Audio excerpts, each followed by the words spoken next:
ఇక దేశంలో మెట్రో సిటీలా హైదరాబాద్ కాలుష్య కొరల్లో చిక్కుకోకుండా ఉండాలంటే అది రవాణా శాఖతోనే సాధ్యమన్నారు సీఎం రేవంత్. కాలుష్య నివారణ కోసం రవాణా శాఖ పనిచేయాలన్నారు. రవాణా శాఖ సిబ్బంది నడుం బిగిస్తే తప్ప ఈ కాలుష్యాన్ని నియంత్రించలేని పరిస్థితి ఉన్నది. సామాజిక బాధ్యత. ఇది ఉద్యోగం కాదు, ఇది భావోద్వేగం. ఈ నగరం నిర్మానుష్య నగరంగా మారకుండా ఉండాలి అనంటే రవాణా శాఖ క్రియాశీలకంగా పనిచేయాలి. చట్టాలను పకడ్బందీగా అమలు చేయాలి. ఈ నగరంలో కాలుష్యాన్ని వెదజల్లుతున్న వాహనాలను నియంత్రించాలి. నియంత్రించడమే కాదు, నిరోధించాలి. నిరోధించిన వాటిని 15 సంవత్సరాలు పూర్తయితే వాటిని స్క్రాప్కు పంపించాలి. అందుకే స్క్రాప్ పాలసీ తీసుకొచ్చినాం. కాలం చెల్లిన వాహనాలను స్క్రాప్కు పంపించాల్సిన బాధ్యత మీ మీదనే ఉన్నది. ఈరోజు ఆర్టీసీ బస్సులు 3000 ఉన్నాయి. ఈ 3000 బస్సులు దాదాపుగా 90% డీజిల్ మీద నడుస్తున్నాయి. ఈ 3000 బస్సులు డీజిల్తో ఇట్లనే నడుస్తే కాలుష్యాన్ని నియంత్రించలేము.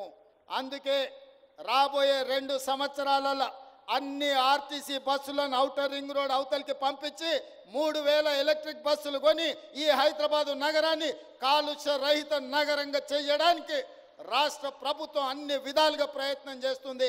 కేంద్ర ప్రభుత్వ సహకారం తీసుకుంటుంది.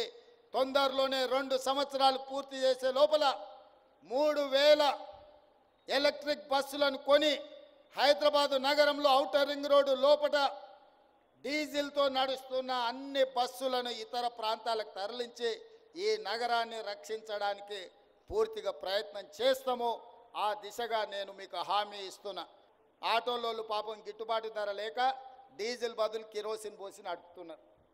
పట్టుకుంటే ఒక బాధ, పట్టుకోకపోతే ఇంకో బాధ. ఫైన్ వేస్తే ఓ బాధ, ఫైన్ వేయకపోతే ఇంకొక బాధ. వేస్తేనేమో సంఘాలు వస్తే, వేయకపోతేనో అధికారులు మిమ్మల్ని తిడతారు.